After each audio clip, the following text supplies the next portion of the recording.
Ce n'est qu'en écoutant le récit de ce qui s'est passé avec patience, compassion et honnêteté que nous pourrons renforcer nos liens, certes multiséculaires, mais qui, il faut bien l'avouer, ont été mis à rude épreuve au cours de notre histoire nationale récente.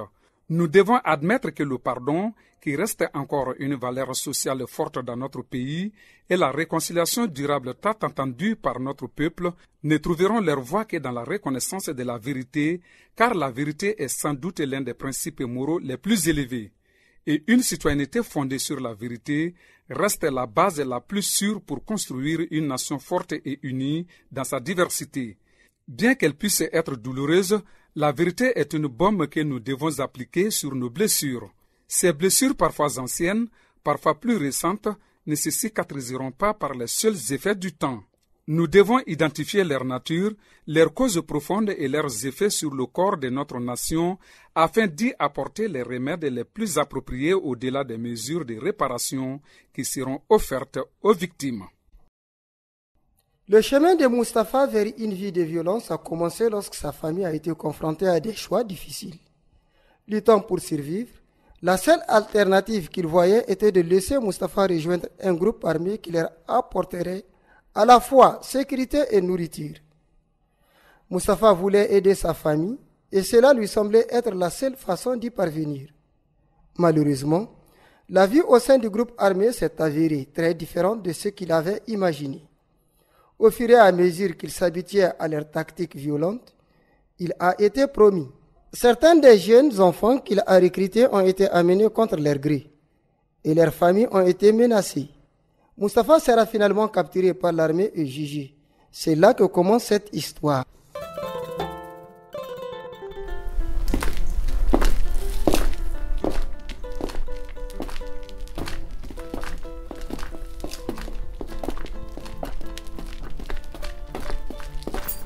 Voilà, tu as un nouvel ami.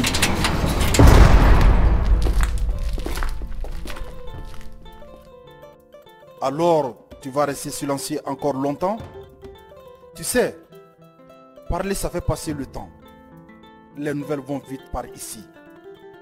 Alors tu es un meurtrier et un voleur d'enfants. Il n'y a pas d'innocent ici. Mais quand même, comment as-tu pu faire ça?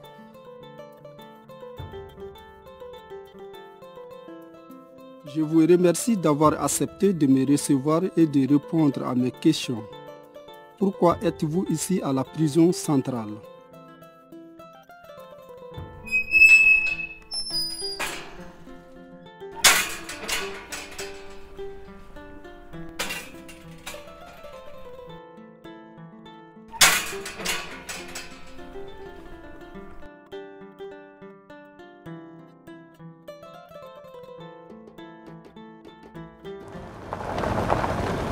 Tu as pris une bonne décision. Tes parents seront fiers de toi.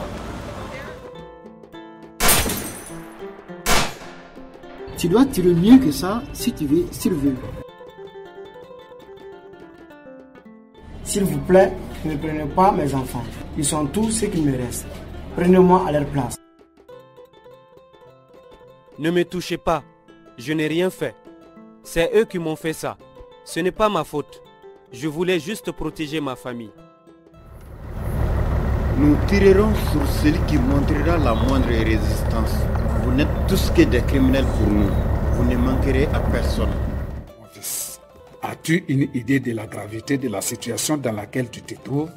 Ce sont des actes extrêmement graves et très sévèrement punis par la loi. Je n'avais pas le choix. J'ai dû les rejoindre pour aider ma famille. Nous avons été abandonnés par l'État. Nous n'avions personne sur qui compter. Vous comprenez? Je suis désolé pour ce que j'ai fait, mais je suis aussi fier d'avoir essayé d'aider ma famille. Je pense que beaucoup de gens seront en colère quand ils attendront ton histoire. Tout le monde ne peut pas comprendre ce que vous ressentez. Je pense que la perception publique des enfants soldats est un mélange de colère, de peur et peut-être de compassion. Mais ils ont peur que vous tuiez à nouveau. J'ai interviewé de nombreux enfants comme vous qui pensaient faire de bonnes choses pour leur famille, mais qui se sont ensuite sentis coupables du mal qu'ils ont causé aux autres. je vais raconter ces histoires. Je pense que le public a besoin de les entendre s'il veut t'aider maintenant. Comment ça s'est passé avec le journaliste? Je n'en sais rien. Vous devriez vous considérer comme chanceux parce qu'au moins, vous avez quelqu'un qui se soucie de vous, qui racontera votre histoire, comparé aux horreurs que vous et vos amis avez faites. Je suis un ange. Je n'ai fait que voler pour survivre. Vous avez tué, kidnappé des enfants, les avez transformés en tueurs comme vous.